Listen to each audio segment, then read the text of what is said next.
Hi guys! ඉතින් ඔන්න අද මම හදන චොකලට් බ්‍රවුනීස්.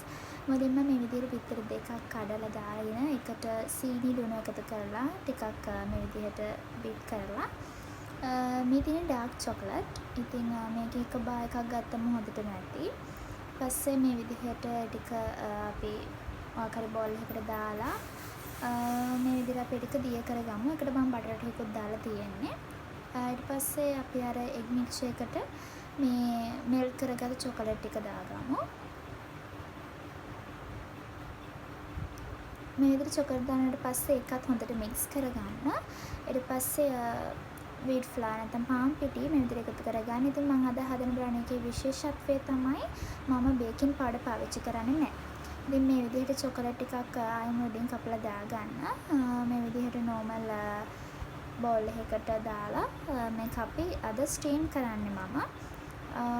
ඉතින් මේ තියෙන අපි හදපු චොකලට් බ්‍රවුනීස්